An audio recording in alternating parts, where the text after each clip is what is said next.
Vamos a continuar con nuestra clase de hermenéutica. Vamos a estudiar hoy otra de las figuras retóricas, la que vamos a estudiar ahora se llama prosopopeya. Suena como la mamá de Popeye, pero no. Prosopopeya. Ya no hablen, están hablando mucho, hermanos. Tranquilos. Prosopopeya. Escriban. Esta figura consiste en atribuir a las cosas, voy a repetir, esta figura consiste en atribuir a las cosas inanimadas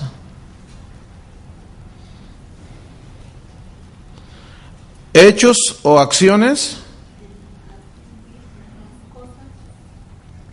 Figura retórica que consiste en atribuir a las cosas inanimadas hechos o acciones propias de las personas.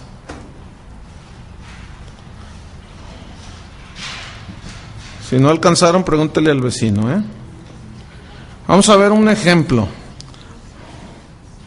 Bueno, déjenme darles un ejemplo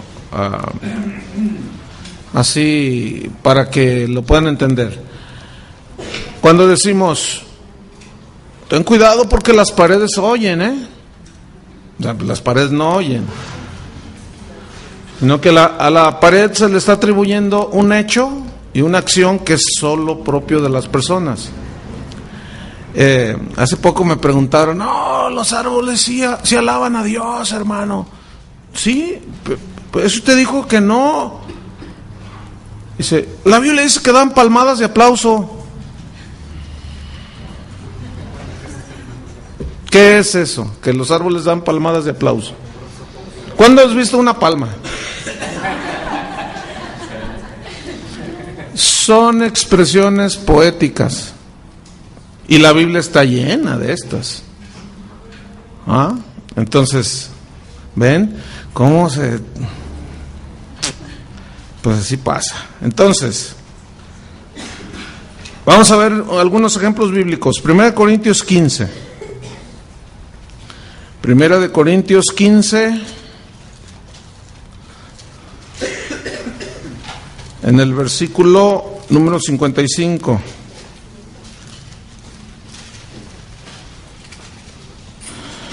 Aquí está hablando Pablo acerca de la resurrección. Está dando su enseñanza y de pronto, cuando está hablando de la inmortalidad, que seremos vestidos de inmortalidad, en el versículo 54 y en el 55, de pronto él dirige su voz y usa la prosopopeya. Acuérdense que Pablo era una persona muy preparada. Acuérdense que él conocía las filosofías de los griegos.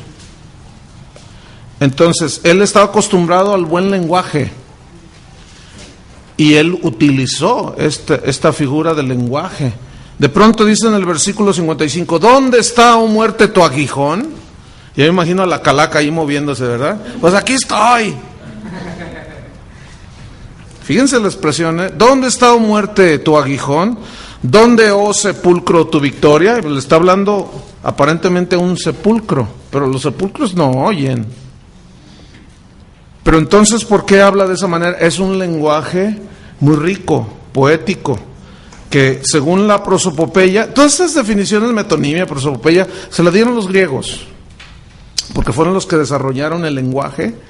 Entonces, enriquecieron las expresiones del lenguaje. ¿Ven? Esto está en cualquier literatura, posterior a los griegos, se desarrolló más el lenguaje, que en lenguajes poéticos y con muchas figuras de este tipo. Entonces, cuando se escribe la Biblia, que se escribió en griego y en hebreo y en unas partes en arameo, pues obviamente que iban ahí implícitas en el lenguaje figuras como estas, ¿sí? ¿Dónde está, sepulcro, tu victoria? Vamos a ver Isaías 55.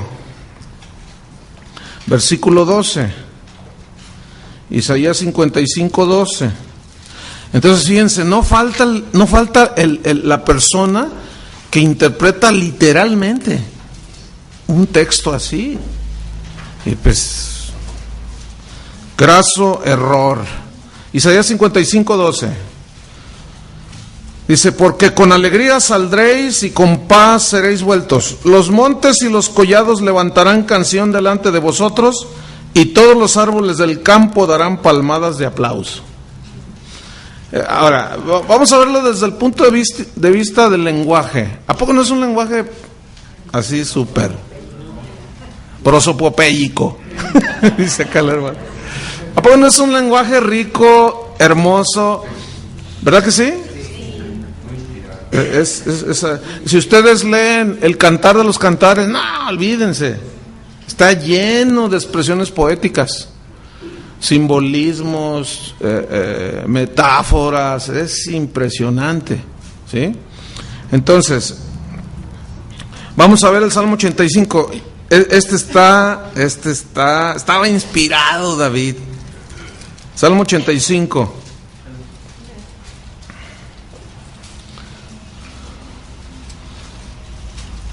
¿Ya lo tienen? Versículo 10.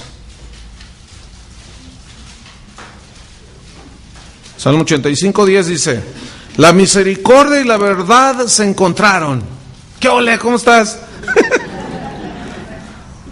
Dice, y la justicia y la paz se besaron. Ah, qué coquetos estos. Fíjense la calidad del lenguaje, ¿eh? Para los que dicen que la Biblia es un libro simplón, escuchen, simplemente con las expresiones del lenguaje que la Biblia tiene, olvídense. Ayer ¿qué fue? El lunes, sí.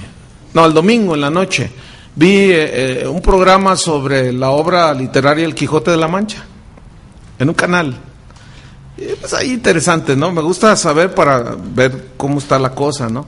Entonces decían, esta es la obra maestra de la literatura. Sí, es la verdad, es una de las... Dice, después de la Biblia. Ah, dije, bueno, hasta que dijeron algo sensato.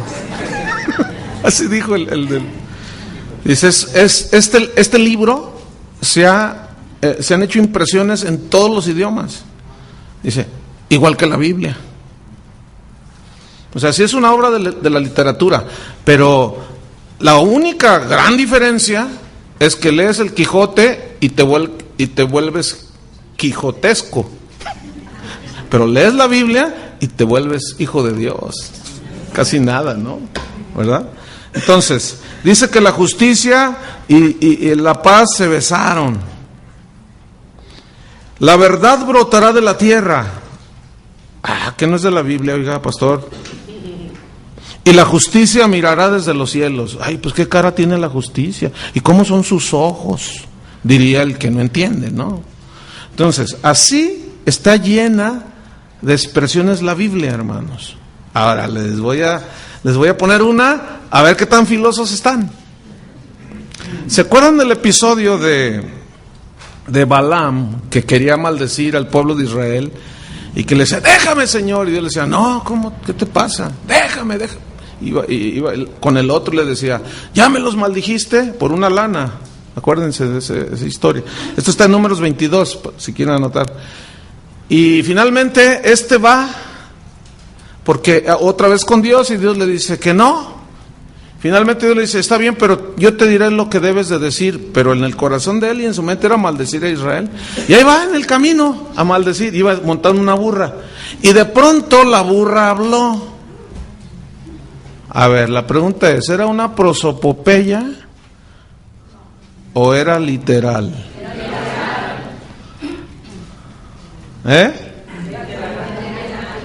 ¿Era literal o una prosopopeya? Porque las burras no hablan. Ah, bueno, fíjense, vamos a leer segunda de Pedro, y no más. Es que también los perros hablan y muerden. No, pero Toñito una vez dijo, segunda de Satanás, ¿se acuerdan? Allá en el auditorio, ¿te acuerdas? Dijo, abran su Biblia en segunda de Satanás. Y dice, ay, ese salió peor que yo. Iba a decir segunda de Samuel. Segunda de Satanás, dice. Bueno, vamos a ver segunda de Pedro. A ver, ¿dónde está? 2:16, 2:15. Hablando de los falsos maestros, dice, han dejado el camino recto y se han extraviado siguiendo el camino de Balaam, hijo de Beor, el cual amó el premio de la maldad y fue reprendido por su iniquidad, pues una muda bestia de carga, hablando con voz de hombre, refrenó la locura del profeta. ¿Por qué a veces hay acontecimientos como esos? ¿Ah? Habló, eso es totalmente fuera de lo normal, pero fue un hecho real, fue literal en este caso, ¿sí? Entonces, porque no está hablando, háblale burra, así, porque ya sería una prosopopeya, ¿verdad? Atribuirle, no, dice que habló. Ahora, fíjense, acuérdense que Faraón trató de imitar o imitó todos los milagros que hizo Moisés, ¿se acuerdan? Bueno, dice la Biblia que Satanás también se disfraza como ángel de luz, se disfraza. Es decir, que Dios le dio a Satanás y a algunos ángeles la capacidad de transformarse, de disfrazarse, de tomar forma humana, por ejemplo, porque los ángeles no son humanos, ¿cierto? Son espíritus. Pero dice la Biblia que, ¿se acuerdan de Abraham? De Lot, que los ángeles llegaron ahí y ellos tenían forma humana. O sea, ellos tienen la capacidad de tomar otras formas. ¿Se acuerdan de la serpiente? A ver, ¿la serpiente en el huerto era literal o era una imaginación de Eva o cómo fue? Ah, muy bien, les voy a dar un punto regalado. Si ustedes me dan un chocolate. Entonces, de eso está llena la Biblia, ¿no? De prosopopeyas.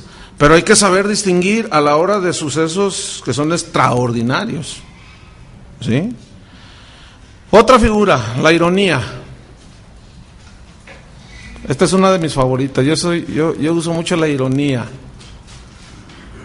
Fíjense, un predicador puede usar las figuras retóricas, pero hay un peligro de volverse muy retórico. Entonces, la mayoría de las personas, pues no tenemos la cultura como para que nos hablen retóricamente, ¿sí? Yo he escuchado predicadores súper retóricos, con una oratoria impresionante. Utilizan ironías, prosopopeyas, metonimias, no, impresionante, pero no les entiendes ni papa. ¿De veras? Una vez el hermano Pablo Hunter y un servidor estábamos en una conferencia en León, Guanajuato, y un predicador comenzó a predicar y empezó a hablar, y a los 15 minutos dice el hermano Pablo, Chuy, dice, nunca hables de esa manera, aunque puedas hacerlo, nunca hables así, porque haz de cuenta como que quería pantallar a todo el mundo con su alto lenguaje, y de mensaje cristiano, pues ahí estaba, pero estaba muy escondido. Si nosotros tenemos que estudiar para tratar de entender, ahora imagínense, la gente que a veces llega sin Cristo, sin nada, y no, el nivel aquí en México de cultura aquí, dicen que se lee por cabeza, no sé, un libro o 2 libros al año, y de esos 2 libros, uno es el libro vaquero y el otro es Merlinda Linda, o sea que estamos, pero sí, bien fritos, ¿no? Y vas a países como en España, en Argentina, la gente lee un montón. En Argentina tú ves a la gente con sus libros en los camiones, y van leen mucho, entonces saben mucho. Y no es malo saber. Lo malo es sustituir el conocimiento secular por el conocimiento de Dios. Pero Pablo era muy culto, ¿sí? Pero él sabía transmitir el mensaje. Ironía. ¿En qué consiste la ironía? Consiste en expresar lo contrario a lo que se quiere decir. Consiste en expresar lo contrario a lo que se quiere decir.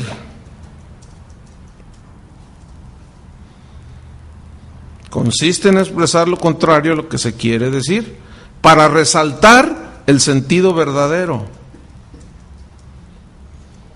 Para resaltar el sentido verdadero.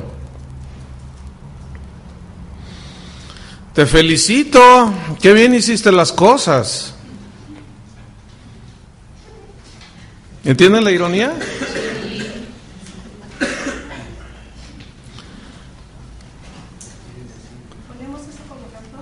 Si quiere. Vamos a ver algunos ejemplos bíblicos. 2 Corintios 11. Vamos a ver unos ejemplos bíblicos. 2 Corintios 11, versículo 3. Yo les prediqué este domingo, mencioné algunos de estos textos. 2 Corintios 11, 3. Dice Pablo: pero me temo que como la serpiente con su astucia engañó a Eva, está él regañando a los corintios porque habían recibido a otros. Bueno, vamos a leer para no adelantarnos. Pero me temo que como la serpiente con su astucia engañó a Eva, vuestros sentidos sean de alguna manera extraviados de la sincera fidelidad a Cristo. Porque si viene alguno predicando a otro Jesús, fíjense, que el que os hemos predicado, o si recibís otro espíritu que el que habéis recibido, u otro evangelio que el que habéis aceptado, bien lo toleráis. Y aquí viene la ironía, versículo 5. Y pienso que nada he sido inferior a aquellos grandes apóstoles. ¿A cuáles grandes apóstoles se refiere? ¿A Pedro? No, a los falsos profetas. Porque decían, no, la presencia de Pablo es débil y su apariencia está feíto, el pobre. Y dijo, sí, soy débil y estoy bajito, estoy chaparro. Bueno, así dicen los teólogos, ¿no? Los estudiosos así, más profundos. Dicen, pero en cuanto a conocimiento, allí no, ahí me hacen los mandados. Dice, porque yo conozco el evangelio de Dios. Y estos falsos apóstoles, pero fíjense cómo usa la ironía, ¿sí? No he sido menor a aquellos grandes apóstoles. El asunto es que nosotros lo estamos leyendo, no lo estamos escuchando. Pero si leemos todo el contexto nos damos cuenta cómo está hablando. Porque dice al final del capítulo, cuando vaya a vosotros, ¿cambiaré de tono? ¿Sí? También a los Gálatas les dijo. Entonces está hablando aquí con una ironía. Vamos a ver capítulo 12 de 2 de Corintios, en el versículo 11. 2 de Corintios 12, 11. Me he hecho un necio al gloriarme. Vosotros me obligasteis a ello. Pues yo debía ser alabado por vosotros, o reconocido. 2 de Corintios 12, 11. Porque en nada he sido menor que aquellos grandes apóstoles. Otra vez vuelve a usar la ironía. Y los corintios estaban entendiendo que estaba ironizando San Pablo. Aquellos grandes apóstoles. Aunque nada soy. Ahora, si vamos al el capítulo 11 de nuevo, en el versículo 13, allí ya habla claramente. Dice, porque estos son falsos apóstoles. 2 Corintios 11:13. Porque estos son falsos apóstoles, obreros fraudulentos, que se disfrazan como apóstoles de Cristo. ¿Se acuerdan que una de las cualidades de Satanás es qué? Disfrazarse como ángel de luz. ¿Cómo? El cómo, esa es otra figura retórica que luego vamos a estudiar, que está buenísima, esa es muy importante que la entendamos. Se disfraza como, o sea, no es, ¿verdad? parece. Ok, Primera de Reyes 18, vamos a ver otra ironía, esta está buenísima también, Primera de Reyes 18. Esta está buenísima porque si tú no entiendes si no entendemos ciertas expresiones, a veces no le tomamos el verdadero sentido de las cosas. Entonces, 1 Reyes 18, ahí es el pasaje que habla de Elías y los profetas de Baal, ¿se acuerdan? De que a ver quién es Dios y que pues, pongan un altar y maten unas reses allí y vamos a pedir fuego del cielo a ver cuál Dios es el Dios de a de veras. Y dice que Elías todavía dijo, a ver, agarren agua y empapen el holocausto. En el versículo 27 dice, y aconteció el mediodía que Elías se burlaba de ellos diciendo, gritad en alta voz porque Dios es. Quizás esté meditando, o tiene algún trabajo, o va de camino, o tal vez duerme, y hay que despertarle. Esa es una ironía súper. Me encanta esa ironía. Entonces, pero no se trata nada más de burlarse por burlarse. Yo quiero que ustedes entiendan la diferencia en hacer una burla, una ironía para dañar o para, escúchenme bien, para defender, en este caso, los asuntos de la fe. Lo que Pablo está haciendo cuando estaba ironizando era defender los asuntos de la fe. Lo que Elías estaba haciendo al ironizar, y dice que se burlaba, porque es una especie de medio... ¿Se fijan la gente que es malandría, así malosa? ¿Cómo ironiza? Ay, sí, qué bien te ves. Ay, ese vestido, ay, te queda de lujo, y mija. Y tú dices, ay, esta víbora ponzoñosa. No. No se trata, fíjense, eso es algo... no se usa en ese sentido en la Biblia. Entonces, esa es una especie de malicia, lo que dice Pedro. Dice, puesto que hemos nacido de simiente no corruptible, desechad pues toda malicia de nosotros. Pero cuando se ironiza por defender la fe, sí se vale, y a mí me encanta ironizar. Para resaltar lo verdadero, fíjense. Es como ridiculizar el pensamiento satánico, el pensamiento humano, la conducta humana, la santidad de Dios se resalta, etcétera, ¿sí? Ese es el fin de la creación del lenguaje, pero también se usa mal, ¿verdad? Ya con una malicia. Otra figura retórica, la hipérbole. Hipérbole con H.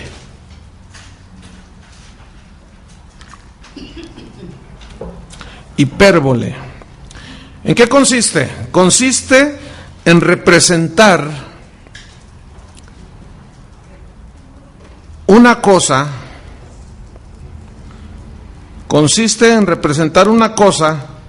como mucho más grande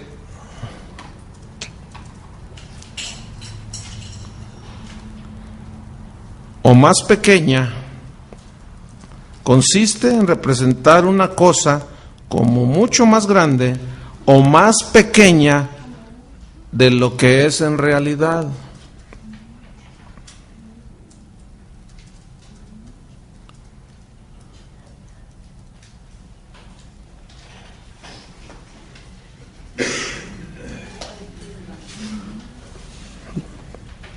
Eso es una hipérbole. Un ejemplo así del vulgo. Ya te dije 1,000,000 de veces que no. Eso es una hipérbole. ¿Por qué? Porque consiste en representar una cosa mucho más grande o más pequeña de lo que en realidad es. Cuando alguien dice, ya te dije 1,000,000 de veces que no, estás exagerando, ¿no es cierto? Pero lo que realmente se quiere decir es, bueno, ya te he dicho que no, pueden ser 3 veces, pero ya te dije 1,000,000 de veces. que no. Ya te dije 1000 veces y no me has entendido. Bueno, eso es una hipérbole, ¿sí? Es hacer una cosa mucho más grande o más pequeña de lo que realmente es. Vamos a Deuteronomio 1:28. Vamos a ver un par de ejemplos en la Biblia. Deuteronomio 1, versículo 28.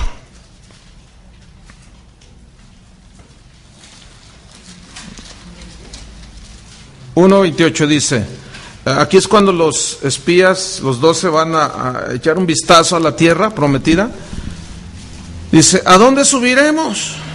Nuestros hermanos han atemorizado nuestro corazón diciendo, este pueblo es mayor y más alto que nosotros, las ciudades grandes y amuralladas hasta el cielo.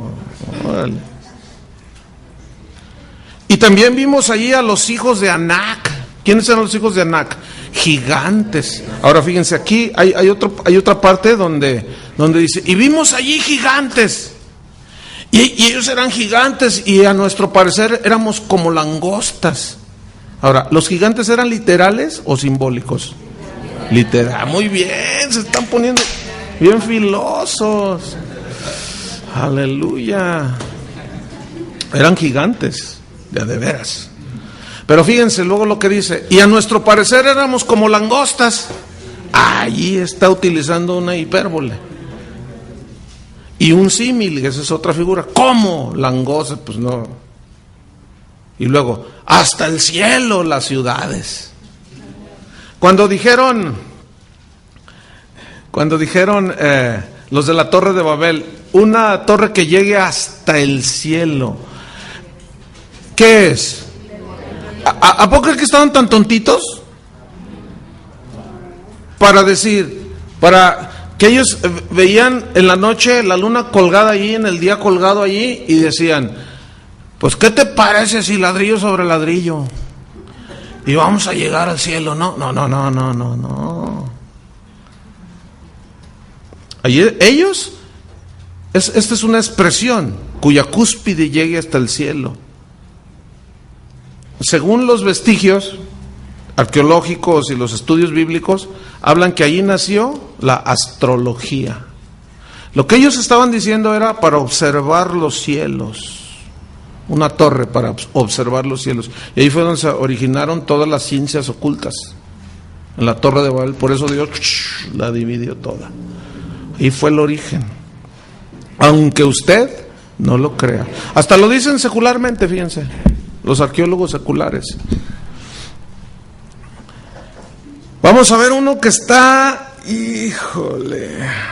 Y ahorita les digo lo que una vez escuché.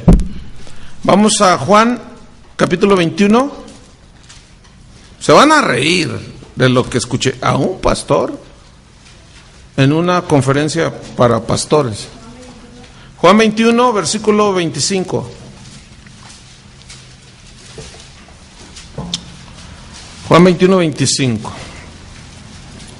Dice, y hay también otras muchas cosas que hizo Jesús, las cuales si se escribieran una por una, pienso que ni aún en el mundo cabrían los libros que se habrían de escribir.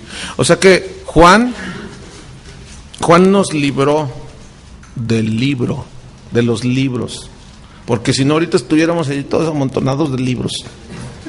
Porque si se hubieran escrito todas las cosas que Jesús hizo, pienso que no cabrían todos los libros en el mundo. Esta es una hipérbole fabulosa.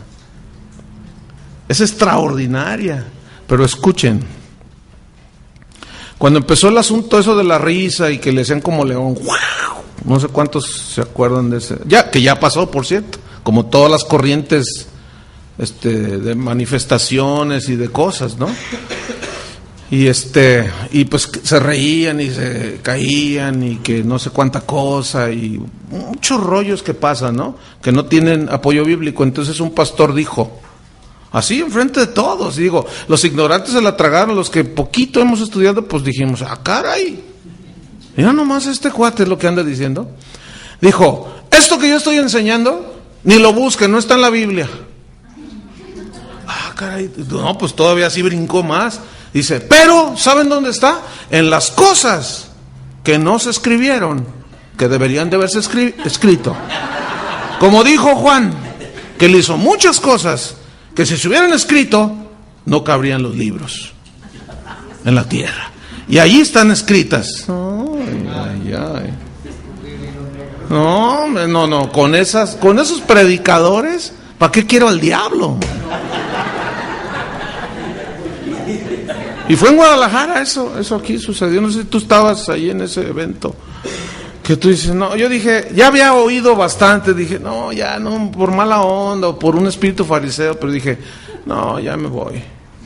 Y me levanté, ya cuando empezaron a orar por la gente, ¿no? Y me salí, ya se había terminado la predicación y todo, o sea, al final ya habíamos orado y todo. Y dije, bueno, ya. Y me salí, también respetando orden y todo. Y me salí. Y después me dijeron, oye, pues los predicadores que estaban orando allí por todos, ¿dónde está Chuy? ¿Dónde está Chuy? Y empezaron a... y ahí te fueron a buscar, ¿que dónde? No, pues yo me fui, me escapé.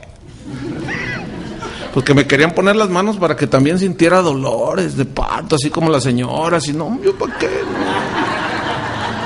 no, y que me riera, no, pues si yo soy de buen humor, yo no necesito, o sea, motivación de ese tipo, no, la ley de Jehová es perfecta, que convierte el alma, que hace sabio, que trae alegría al corazón, o sea, y cosas raras. Y luego busco en la Biblia y me dicen, no, ni busques porque no está. Pero está en las cosas que no se escribieron. Ah, mira, qué listo muchacho, ¿no? No, hombre, con esa exégesis de la Biblia, ¿para qué queremos al diablo que nos engañe? Los estamos oyendo, hermanos, en vivo y en directo. Entonces, truchas, mis hermanos. Otra figura, la alegoría. Alegoría. ¿En qué consiste la alegoría? Generalmente consiste en varias metáforas unidas. Generalmente consiste en varias metáforas unidas. Una metáfora, acuérdense, es usar una palabra cuyo significado es otro, como yo soy la puerta. Sí, la alegoría consiste generalmente en varias metáforas unidas en el mismo pasaje. Ahorita vamos a leer uno muy interesante. ¿Y qué es una metáfora? Es una palabra cuyo significado es otro. Se usa yo soy la puerta, ¿se acuerdan? Yo soy la vid. Esa es una metáfora. ¿Qué es una alegoría? Un grupo de metáforas unidas. Ahora vamos a ver un pasaje y fíjense el lenguaje de Jesús, Juan 6:51. Para los que dicen que los cristianos son una bola de ignorantes. ¿Han oído eso? Yo, cuando a veces alguien ha dicho cosas así, Juan 6:51. Yo le digo, mira, si tú crees eso, simplemente lee la Biblia no como un acto de fe. Nada más léelo como un libro de literatura. A ver cómo te queda el ojo, hijo. Léete los cantares de los cantares, léete los proverbios de Salomón, léete Romanos. Oh, profundidad de las riquezas y de la ciencia y de la sabiduría de Dios. No, o sea, es como literatura, así como escritos de expresión rica, de lenguaje, olvídense, la Biblia no le llegan. El Quijote, ¿cuál Quijote? En la noche todos los gatos son pardos. Sancho Panza. A ver, entonces estamos en Juan, ¿qué? 6:51. Ahí va, dice, yo soy el pan vivo. Fíjense qué metáfora, Yo soy el pan vivo. ¿Ya te imaginas un pan bimbo volando o qué? Eso estoy ironizando, ¿se fijan? Ok. Yo soy el pan vivo que descendió del cielo. ¿En qué? En un cohete, en un papalote. Bueno, si alguno comiere de este pan, ahora yo quiero que se ubiquen ustedes en la mente Bueno, no vamos a hacer cosas metafísicas. Ubíquense en el pensamiento, en la situación que estaban aquellos. Están oyendo allí. ¿Sí? Ahora, muchos de los que estaban oyendo era gente culta. ¿Por qué, aunque les hablaba en metáforas, en alegorías, ellos estaban entendiendo, pero por qué no recibían lo que les estaba enseñando? ¿Saben por qué? Porque esa es la diferencia entre la palabra de Dios y la sabiduría de los hombres. La palabra de Dios te confronta y tumba todos tus argumentos y tus conductas y tus ideas y tus rollos. Por eso es que decían, ay, y se hacían los que no entendían. Entonces dice, si alguno comiere de este pan, vivirá para siempre, y el pan que yo daré es mi carne. Ay, allí hay, fíjense, si ustedes se fijan, allí hay 2 veces pan y carne. Cómanme. Eso está así como, la cual yo daré por la vida del mundo. Entonces los judíos contendían entre sí diciendo, ¿cómo puede darnos a comer su carne? Miren, no estaban tontitos, Ellos entendían. No era gente ignorante. Lo que pasa es que no querían entender, se hacían los locos. Versículo 53. Jesús les dijo, de cierto os digo, si no coméis la carne del Hijo del Hombre, pues obviamente es una metáfora comérselo a Él, ¿no? Sin embargo, hoy se lo comen en los altares, a través de la hostia, la transubstanciación. Fíjense, de una alegoría, de una metáfora, lo que han hecho. Una aberración literal. Y una metáfora jamás será algo literal. Y una alegoría, pues menos, un montón de metáforas ahí.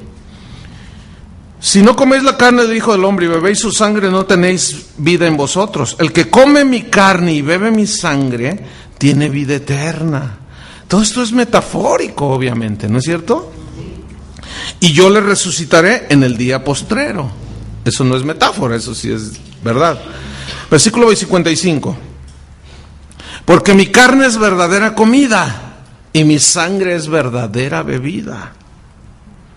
El que come mi carne y bebe mi sangre, en mí permanece y yo en él. ¿Se fijan cómo son un montón de metáforas?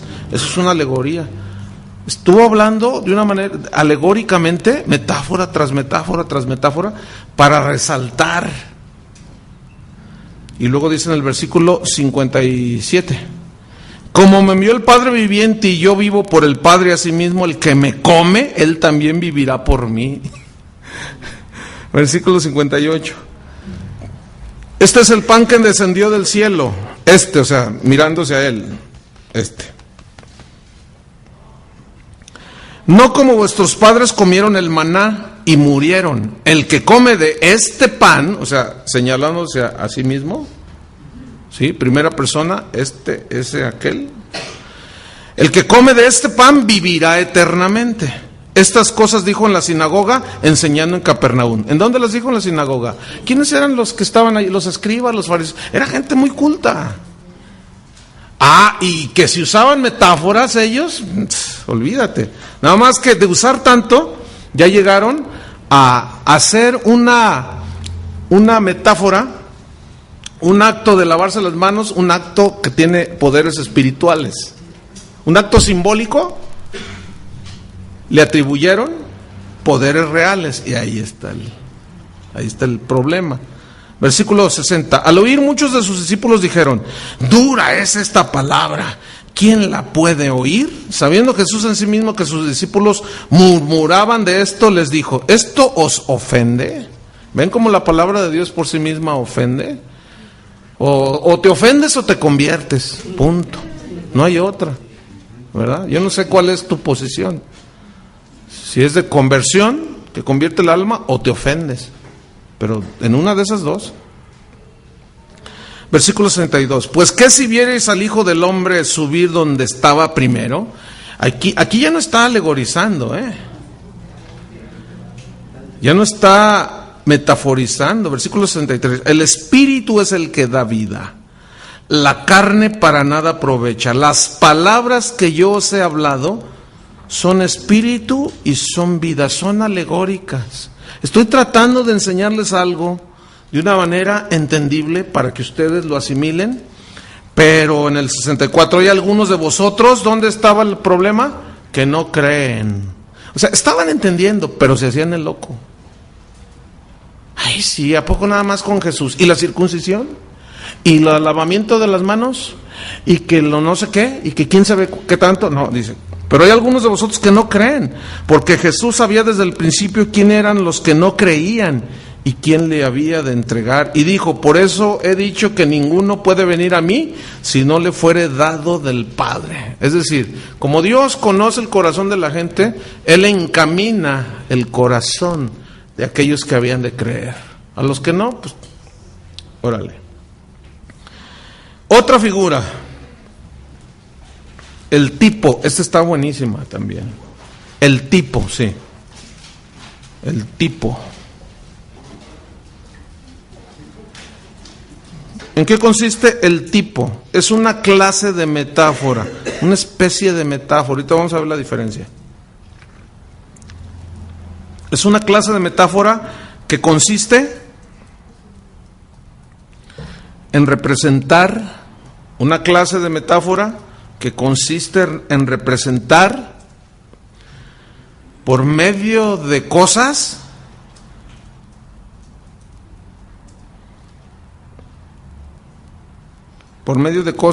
hechos o personas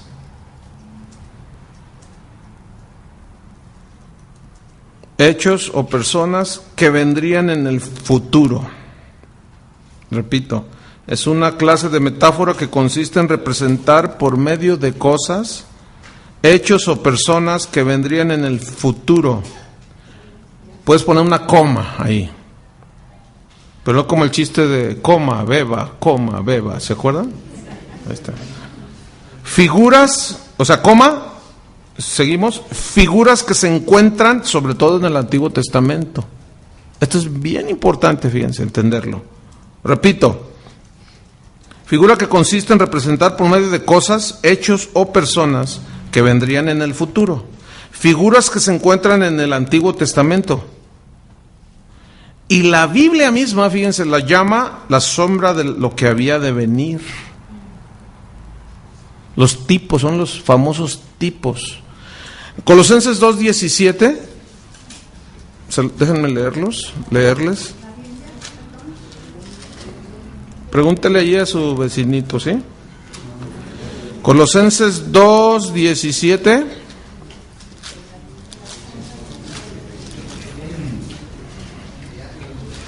Voy a leerle. Dice: todo lo cual es sombra. Bueno, en el versículo 16, Colosenses 2:16. Fíjese: por tanto nadie os juzgue en comida o en bebida o en cuanto días de fiesta, luna nueva o días de reposo. Todo lo cual es sombra de lo que ha de venir. Todo lo que hacían en la ley, ceremonias, ritos, todo era un tipo de lo que había de venir. Y la Biblia lo llama la sombra de lo que había de venir. Dice, pero el cuerpo es de Cristo, o sea, Cristo es la realidad. ¿Sí? Y el Antiguo Testamento está lleno de tipos. Vamos a Hebreos 10:1. El escritor de Hebreos especula quién fue porque como no está firmada, Hebreos 10:1, como no está firmada, el autor es anónimo. Algunos dicen que fue San Pablo, otros dicen que fue Apolos, inclusive, era un varón poderoso en las Escrituras.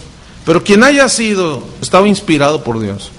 Hebreos 10:1 dice, porque la ley, teniendo la sombra de los bienes venideros y no la imagen misma de las cosas, nunca puede por los mismos sacrificios que se ofrecen continuamente cada año hacer perfectos a los que se acercan.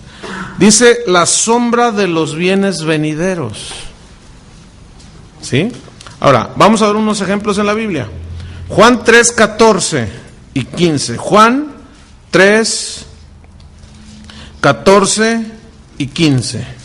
Voy a leer. Juan 3:14 y 15. Jesús está hablando aquí con Nicodemo.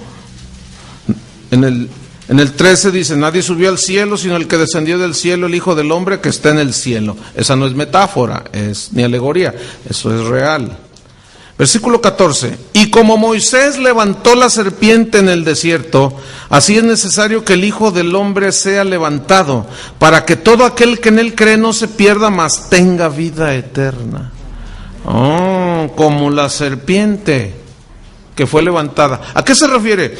En Números 21, 8 y 9, anoten, ahí viene el episodio cuando los israelitas en el desierto, cuando murmuraban en contra de Dios, ¿se acuerdan? Entonces Dios les mandó juicio, órale, para que se eduquen poquito. Y los castigó y les envió serpientes ardientes. Esto de ardientes está hablando del poder venenoso, que se siente como que quema dentro. Serpientes ardientes, ¿no? Entonces dice que los mordían y murieron un montón de hermanos. A veces no se cuelan los 3 serpientes ahí. A veces yo digo, Señor, manda 2, 3 serpientitas de esas, Señor, para que muerdan a 2, 3 que nomás andan dando lata. Pero no, qué bueno que el Señor no conteste esa oración. No, yo nunca he orado así. No. Estoy... ¿verdad? Muy bien. Entonces, a ese pasaje se refiere. ¿Qué le dijo Dios a Moisés? Porque va Moisés con Dios y le dice, pues el pueblo se está muriendo. Mira, hazte un asta, hazte una serpiente de bronce y colócala traspasada, esa serpiente, en el asta. Entonces, cuando uno de los hijos de Israel, diles que cuando uno de ellos sea mordido por una serpiente y mire la serpiente, se sanará. Entonces Moisés va y hace un asta y una serpiente de bronce. El bronce es bueno, ahí entro los símbolos, pero allí no quiero meterme ahorita. Entonces, pone esa asta, la serpiente traspasada, y les dice, cuando los muerdan, si alguno de ustedes es mordido, mire a la serpiente y sanará, no le pasará nada. ¿Qué tipo de qué es eso? Está bien interesante. Ok, la serpiente es símbolo ¿de quién? ¿Cómo de Jesucristo? La serpiente es símbolo ¿de quién? Ponle bien ahí en tus apuntes, Entonces, bueno, es que puede haber siempre, ahí es donde, qué bueno que lo sacas así y lo corregimos, ¿verdad? Porque si no, imagínate, vas con la finta que y Cristo es la serpiente. No es para tanto, ¿verdad? Entonces, fíjense, ahí va. ¿Dónde fue vencido Satanás? En la cruz. Ahora escuchen, cuando un israelita miraba la serpiente, ¿qué le pasaba? Se sanaba, era un acto de fe. ¿Qué estaba tipificando la serpiente atravesada en un asta? Varias cosas. Una, que fue vencida en la cruz, ¿sí? Otra, la obra expiatoria de expiación de Cristo, la obra del perdón en la cruz, la obra que solo se apropia la persona por un acto de fe, una mirada de fe. Cuando tú miras al Calvario y crees, la mordedura de Satanás no te hace efecto. Eres salvo por toda la eternidad. Ese es el tipo. Ahora fíjense. Vamos a ver Segunda de Reyes 18. Segunda de Reyes 18. Versículo 3. Segunda de Reyes 18. Vamos a ver.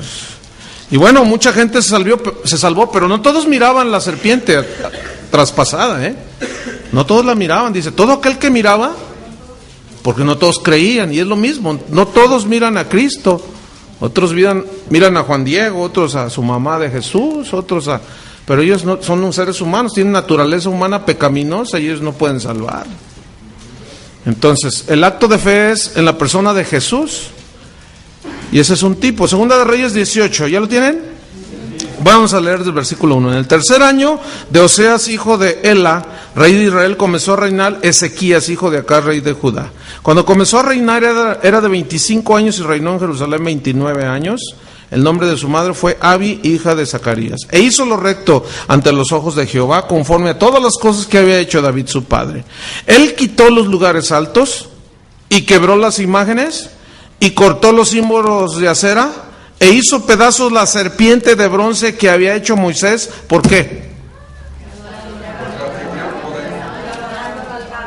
Lo de toda la historia de la humanidad. La idolatría, luego. ¿Qué hicieron? Dice, hizo pedazos la serpiente de bronce que había hecho Moisés, porque hasta entonces le quemaban incienso los hijos de Israel, y la llamó Neustán, que significa cosa de bronce. Esa cosa de bronce. O sea, no entendieron que era asunto de fe. Y se fueron, o sea, dijeron, ¡ay, poderes! Y al rato ya les quemaban incienso y la serpiente ahí toda traspasada. Y ya le quemaban incienso. Es lo mismo que hace la gente hoy. ¿No es cierto? Pero casi siempre cuando se habla de idolatría y de todo esto, se piensa en los católicos. Yo les he dicho 20,000 millones de veces. Esa fue una super hipérbole, ¿verdad? Les he dicho 20,000 millones de veces que nosotros estamos peor, las iglesias cristianas. ¿Por qué? Porque decimos que conocemos la Biblia y somos más idólatras que los ignorantes que del 12 de octubre. ¿Por qué? Porque nosotros a sabiendas, hermano. Tengo un amigo que me habló hace un par de días, me habló de Los Ángeles, un pastor, y él dirige la alabanza, y dice que un pastor amigo de él le dijo, oye, vamos a México. Fíjate que voy a ministrar allá por la zona del sureste y me acompañas, así nada más. Sí, como son muy amigos. Y llegamos. Y estando allí, pues no llegaba el de la alabanza. Entonces, pues como dice, pues mi amigo sabe que yo soy director de alabanza también, aparte de ser pastor y maestro de la Biblia, me dijo, oye, no llega el de la alabanza y lo estamos esperando y estamos perdiendo el tiempo. ¿Qué? ¿Agarras tu guitarra? Sí, claro, por supuesto. Entonces va con el grupo de pastores, era un evento grande, y les dice, oigan, pues no llegan los músicos, algo pasó, pero el pastor que me acompaña, él puede dirigir la alabanza. ¿Y qué creen que le dijeron? ¿Qué creen que le dijeron? Lo voy a decir tal y como él me lo dijo. Dijo, un pastor tomó la palabra y dice, mira, en cuanto a la alabanza, sí que venga otro de fuera, el único que aceptamos para que venga a ministrarnos en la alabanza es Marcos Witt. De ahí en fuera a nadie. No. Yo le dije, me estás cotorreando, Chuy. Así sucedió. Ahora, ¿qué culpa tienen Marcos Witt de que lo hagan una serpiente de bronce? ¿Qué culpa tengo yo que me hagan un ídolo de mí? El problema está en la gente. Ahora, escúchame bien, los pastores fueron los que dijeron eso. Hazme favor, ¿cómo estará la pobre gente? O sea, nadie puede tocar esa área más que una sola. Eso es idolatría, hermanos. Ahora, pueden hacerlo de mí, pueden hacerlo de Chuy García, pueden hacerlo de Marcos, pueden hacerlo de cualquier persona, de cualquier predicador. Ese no es el problema. El problema está en que si a mí me hacen un ídolo, yo me la crea.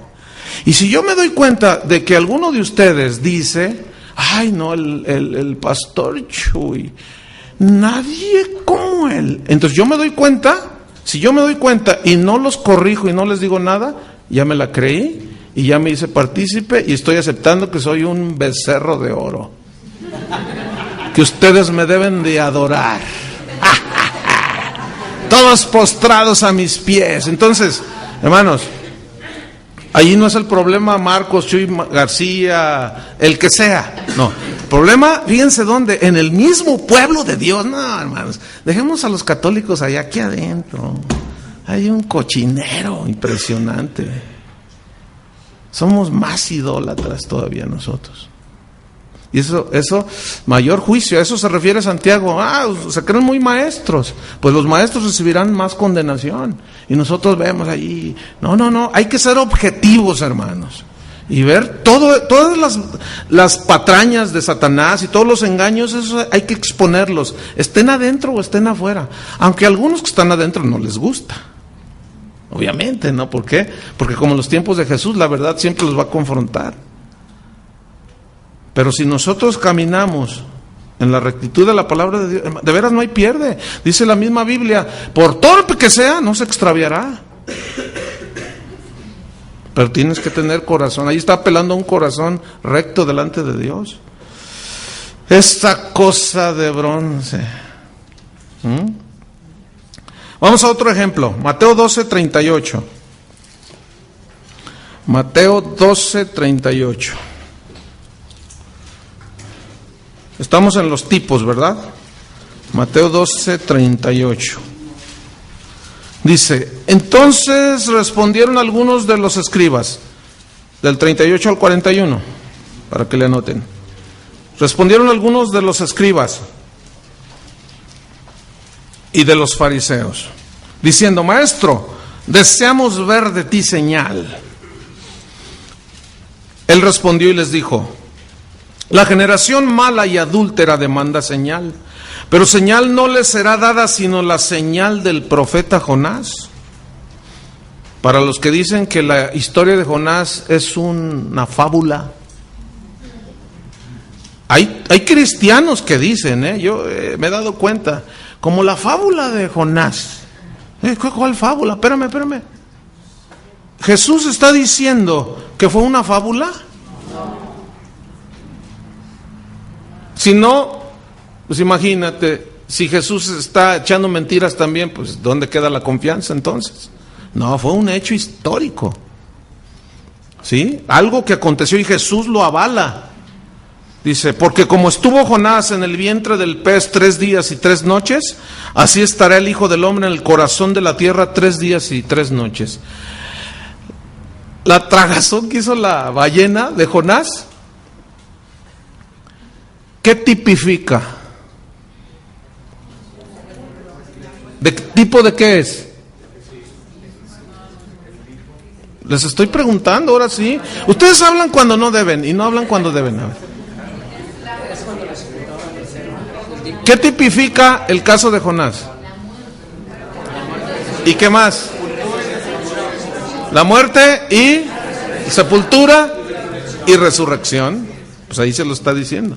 Pero yo quiero que noten cómo está tomando a Jonás como un tipo. ¿Sí?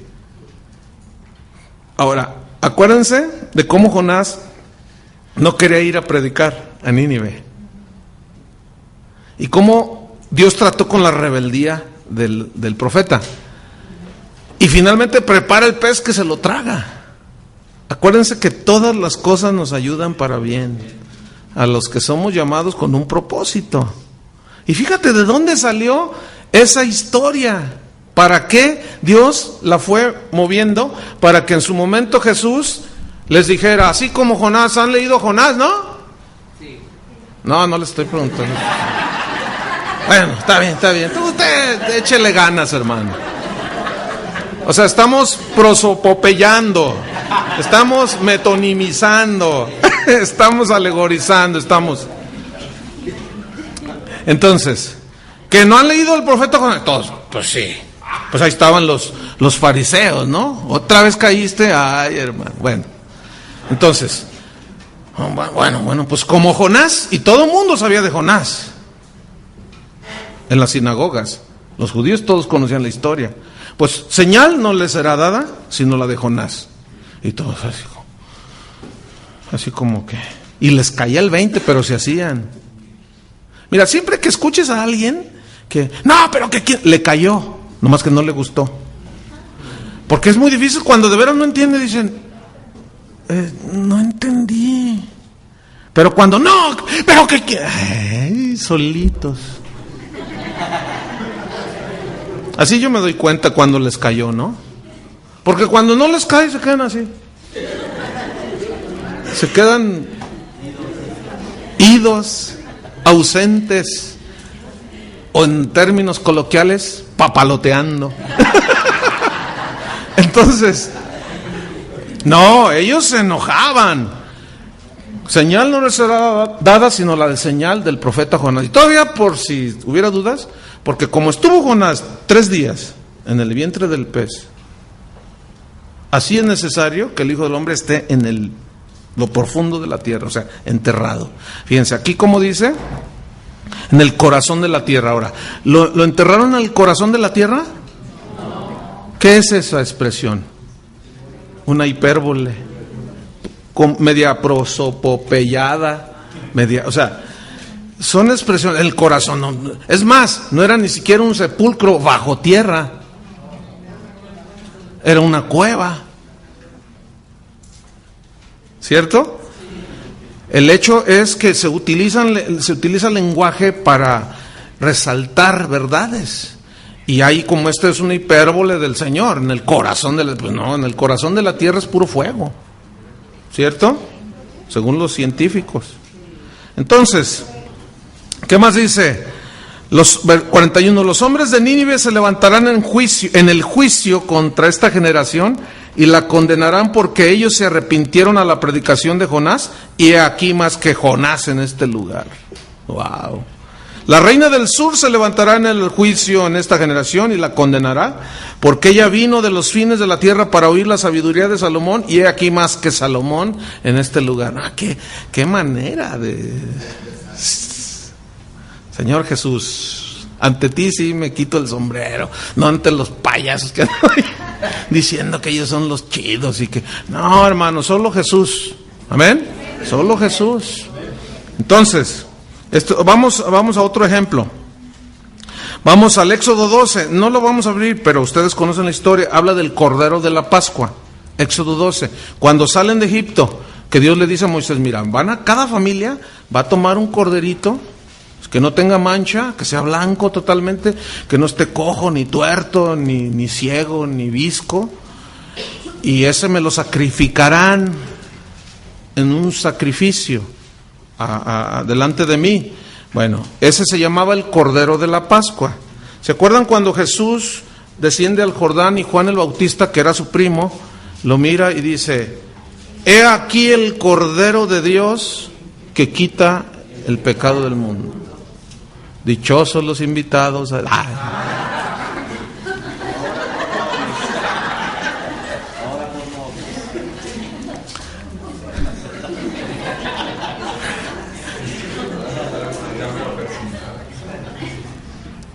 Por el pescadito. Bueno, ya basta de ironías. Entonces, el Cordero es tipo de quién? De Cristo. En el Apocalipsis, en todos lados el Cordero. Y vio a uno que estaba sacrificado como un cordero. Y vio a uno que parecía un cordero. Un cordero. O sea, el Cordero siempre se usó como un tipo de Cristo. Pero déjeme decirle lo que pasó en Colombia en una conferencia que yo estaba, en un estadio que se llama El Camping. 25,000 personas, lleno el estadio. Está la alabanza bien bonita y sacan ¿cómo se llaman? ¿Cómo se llaman estos estandartes?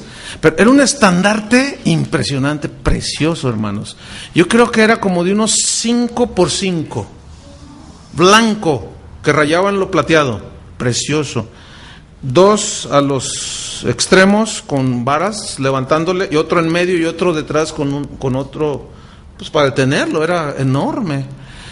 Y tenía dibujado un cordero, así sentado, con sus patitas, y un cordero, un dibujo bien bonito que estaba. Entonces, el que estaba dirigiendo la alabanza, entran por la puerta principal del estadio y de pronto se dan vuelta así y con la figura hacia la gente.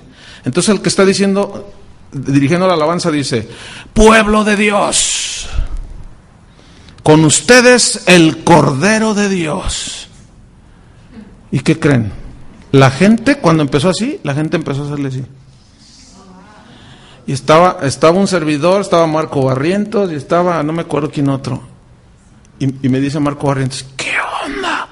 ¿Qué están haciendo? ¿Qué vas a hacer? Me dice. Le dije, híjole, me siento como los de allá en Babilonia. Aquellos, le dije, mira, a mí no me importan. Y yo iba a predicar esa noche. Lo que digan y piensen, le dijo. Y ahí venía el cordero, y el pastor, el que convocó todo, así, miren, le hacía así. Y la esposa le hacía. Y todo, pues claro, el pastor así, todo el estadio, miren, ante el cordero que iba ahí, hermanos. ¡Wow! Bueno, el que hizo ese es el que creó el G12, más para que vean de dónde viene. Entonces, cuando pasa enfrente de nosotros, hermanos, nos quedamos ahora sí que éramos 3.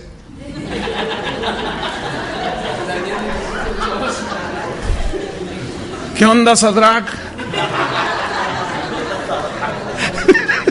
No, yo soy Daniel. No, ya sé. Y cuando pasa enfrente de nosotros nos quedamos así. Yo no cerré mis ojos. Estaba mi esposa también. Estaba ella aquí y luego los pastores y líderes y otros pastores y todos. Y nosotros nos quedamos así. Y yo volteé a ver a Marco Barrientos y tenía los ojos cerrados. Pero nos quedamos así, hermano. ¿Y qué onda? Y nos vieron. Lo que vino después, hermano, es una historia, pero fabulosa. Yo sé lo que es estar en el horno de fuego, hermano. No. Bola de morbosos. No, ¿cuál? No, nada más. Y ya en alguna ocasión les contaré. Pero, no, ahorita no viene el caso. No viene el caso ahorita, la historia. En otro caso, de acuerdo a la enseñanza, sí se los voy a contar. Porque necesitan escuchar una historia como esa. ¿Sí? Pero se nos armó. Nada más les dejo eso. Y algún día la recordaremos y yo se los voy a contar. Van a ver. Un montón de morbosos estos que... curiosos ahí para que se escuche medio. Ok, entonces, fíjense, en 1 Corintios 5:7, anótenlo, ahí dice, nuestra Pascua, que es Cristo, ya fue sacrificada. 1 Corintios 5:7. Nuestra Pascua, que es Cristo, dice, ya fue sacrificada. Es decir, nosotros tenemos que hacer ahora corderos pascuales. Escuchen bien lo que voy a decir. El no entender los tipos que eran sombras de lo que había de venir, de la realidad que es Cristo, que eran simbologías, metáforas, tipos, símbolos, ¿saben qué provocó dentro de la iglesia cristiana de 15 años para acá? Una judaización de iglesias cristianas. Yo llegué a saber, y amigos míos que hasta se ponían el kipa, el gorrito aquí, celebraban la fiesta de los tabernáculos y sacaban sus casitas de campañas allá. Le digo, oye, ¿no estás matando el cordero? Estábamos matando el cordero. Le dije, no seas payaso, mano. Eso ya se acabó. ¿Cómo es posible que están volviendo a lo de atrás? Y empezaron a hacer las cosas que hacían, que eran símbolos de la realidad. Y se empezaron a judaizar. Es más, aquí en Guadalajara hay una sinagoga, hermanos, de un cristiano, el pastor o el rabino. Yo lo conozco, lo conocí. De pronto salió con que él era judío y yo dije, ay, jole, pues yo soy Calimán. Y salió allí con una barba toda rala y todo, haciendo una de rollos. Entonces hizo su sinagoga judío mesiánica. Entonces un día tuvimos un evento y llegó el primer día llegó una joven y dice, oiga, pastor, ¿puedo estar en su evento? Le dije, claro, por supuesto, ¿por qué no? ¿Por qué me preguntas? Dice, pues es que yo vengo del Estado de México, es que vine a una conferencia judeo-cristiana. Le digo, sí, y yo sabía que había una conferencia judeo-cristiana, mesiánica le llaman. Dice, entonces cuando yo entro al auditorio, me dicen, ¿es usted judía? Dice, bueno, mi mamá era judía y mi papá no. Demuéstrenos que usted tiene sangre judía. Dice, ¿quiere que le saque toda la genealogía? Tiene que traer su genealogía. Entonces dije, no, pues no la tengo, pero pues si me dan chance de accesar a su computadora, yo traigo aquí discos y todo eso. No, dice, aquí judíos de raza. Y le dije, y el payaso del rabino no te dejó entrar. Le dije, ese no es judío. Ese tiene sangre de los de Tonalá y de los de Tlaquepaque. Y ese, vele la cara, tiene cara de Totonaca el tipo, mano. No, yo sí me prendí. Yo sí. Y le dije, no, qué bueno que llegaste aquí, le dije. No, es que no puede ser, hermanos. Dice, no, hermano, haz de cuenta que ya estamos en la ley. Y le dije, sí, ese es el peligro que corren todos esos. Al no entender los tipos, las simbologías en la Biblia. Y lo quieren volver a hacer. No, eso es sombra, ya dijo Pablo en Colosenses, de lo que ha de venir. La realidad es Cristo. Cristo nos liberó de todas esas cosas. Todas esas ceremonias y que el gorro y que los judíos sí acaban de celebrar su Yom Kippur, el día del perdón, y hacen ceremonias y comen pan sin levadura y quién sabe cuánto rollo hacen, esperando el cordero. Háganme favor, ¿no? Entonces, fíjense nada más, todo por no entender. Ahora, ¿se acuerdan del tabernáculo? Del tabernáculo de Moisés. Todos los utensilios que estaban ahí, mire, todo es una simbología y está llena de tipos, que es una riqueza impresionante. Desde la entrada, la puerta del tabernáculo, ¿se acuerdan? Jesús dijo, yo soy la puerta. En el lugar santo estaba un candelero, ¿se acuerdan? Que alumbraba el lugar santo. Yo soy la luz del mundo. Estaba una mesa con panes. Yo soy el pan de vida. Había un lavacro donde el sacerdote se lavaba. El lavacro era de bronce. El bronce simboliza juicio. El agua simboliza la palabra de Dios. Es tipo de la palabra de Dios. Todo tiene una simbología, hermanos. El cordero, Cristo. ¿Ven? Entonces, es muy bonito estudiar la simbología, pero hay que tener cuidado. Porque una vez entró un tipo aquí y dijo, es que yo recibí una revelación. Andaba ahí moviendo la fe de los hermanos y nos dimos cuenta, los pastores aquí se dieron cuenta y para pronto que lo agarran, a ver, y lo cuestionamos. Es que Dios me reveló que tenemos que volver al tabernáculo. Sácate por allá. Si en esta iglesia se rebelan en contra de esta revelación que debemos otra vez de volver al... Nada más le saqué 2 versículos, ahí está, nuestra Pascua que es Cristo y esto es sombra, ¿qué? Nosotros estamos en la realidad que es Cristo. El juicio va a caer sobre ustedes. Ay, mano, hasta Tutankamón, la maldición de Tutankamón nos mandó. Y la de la Llorona y no sé cuántas maldiciones hay. El hombre, el jinete sin cabeza y...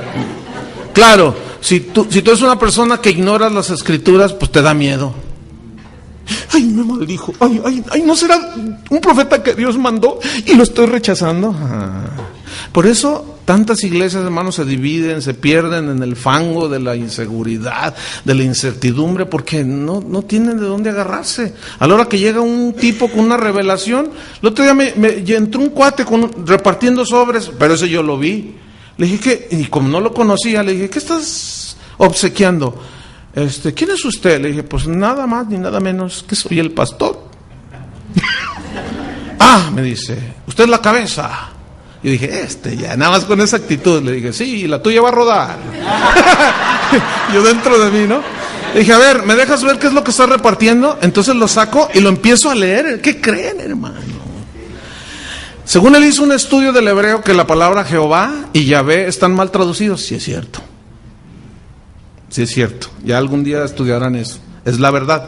Pero luego él dice que Jehová quiere decir Satanás, maldición, enemigo de Dios. O sea, una interpretación. No, pero le dije, ¿dónde rayos sacaste esto tú?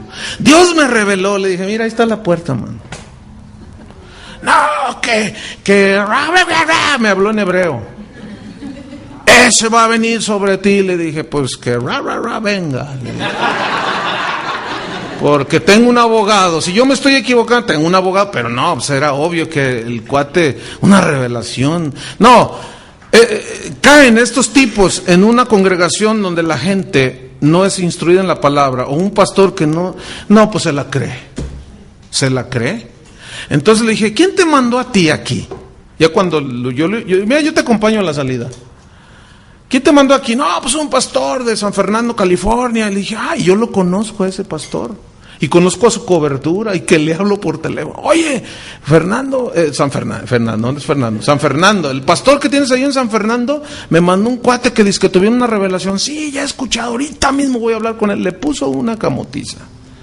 ¿De dónde saca? Y lo puso en su lugar. Ya después me habló el otro. No, discúlpame, ya rectifiqué, pastor. Es que ves uno queriendo buscar cosas y... Bueno, no. Es que una cosa es escudriñar las escrituras y otra cosa es buscar cosas raras. Entonces hay que tener mucho cuidado con los tipos porque se ha abusado, se ha abusado. Y miren, yo he escuchado profecías que dicen, así dice el Señor. Una vez estaba en una reunión y en esa iglesia tenían una mujer como profetisa. ¿Ya se acabó? ¿Cómo andamos? Quedan 4. La tenían como profetisa y yo pregunté después de lo que profetizó. Porque dice, así dice el Señor, el próximo domingo todos vénganse de rojo. Y de rojo, y yo dije, órale, de rojo. Pues el Atlas tiene color rojo. Voy a aprovechar para ponerme mi uniforme del Atlas. Entonces dice, porque como ustedes saben, el rojo es tipo de la sangre del Cordero. Entonces, oye, pastor, ¿qué onda con esa señora? Dice aquí de la iglesia, es nuestra profetisa. Uy, mano, ¿cómo? Y tú es nuestra profetisa, dice. Le digo, oye, luego necesitamos echar una platicada porque, no, está bien tremenda. Dice, no, dice cada palabra y cada revelación. Le digo, hijo, oye, ¿y qué? ¿Y todos vienen de rojo el domingo que viene? Sí, dice. No puede ser tanta ignorancia, hermanos. No puede ser. Y tú, pues claro, tal vez tú te ríes, otros se quedan así muy serios, así como diciendo, ¿estará hiperbolizando el pastor? No, hermanos, que no he visto. Una de las cosas que te da oportunidad de conocer, que se da en muchos lugares, es haber estado en miles de congregaciones en no sé cuántos países alrededor del mundo. Pues me ha tocado de todo. Algunas cosas tremendas, extraordinarias de Dios, otras que tú dices, órale, ¿verdad? No, hay que tener precaución. No debemos de usar los tipos para establecer doctrinas. No, hermanos. Porque el tipo es sombra y la realidad es Cristo. Que no debemos usar los tipos para establecer doctrinas. Porque el tipo es sombra y la realidad es Cristo. Esto ha dado lugar, en el Antiguo Testamento habla de las ofrendas por el pecado. ¿Han oído eso? Y que traerá medio ciclo, que el impuesto del templo, que la ofrenda, o sea, dinero por el pecado. Y esto lo han agarrado algunos vivos. ¿Se acuerdan lo que les dije que Miguelín me contó que la ofrenda de guerra? Los de Pare de Sufrir te dicen, traiga $1,000, siéntese en esa silla y aún se siente, fíjate, el sentón les cuesta $1,000. Y luego se sientan y le da al que sigue $1,000, cáiganse y órale, siéntese ahí, se sientan en una silla. Y luego la llevan allá al Cerro del Tesoro. No hablen mucho, están hablando mucho. Van al Cerro del Tesoro, es en serio esto, prenden una fogata y prenden la silla. Entonces dice el pastor Joao Claudinho, dice, sus pecados acaban de ser expiados. ¿En los de Pare de Sufrir? No sean morbosos, donde sea, hombre. ¿Qué importa donde sea, total? ¿No? Pero miren, la gente hace aberración y media, hermanos. ¿Todo por qué? Porque confunden. No se pueden hacer las prácticas del Antiguo Testamento, que la ofrenda del no sé qué, que la ofrenda del no sé qué para allá. Ahora ya salió lo de la ofrenda de guerra, esa no me la sabía. Hay un tipo ahí en el norte, en Matamoros, esto me lo dijo un pastor que vive allí, dice, no, ¿te acuerdas de Paulino Bernal? Le digo, sí, ¿cómo no? Le dije, ese es un mercader del templo, ese cuate nomás anda haciendo sus tranzas. ¿Qué crees que sacó ya? ¿Has leído en Segunda de Crónicas, capítulo 12? Algo así me dijo, y por ahí lo tengo subrayado. Le digo, dice, ¿te acuerdas qué dice allí?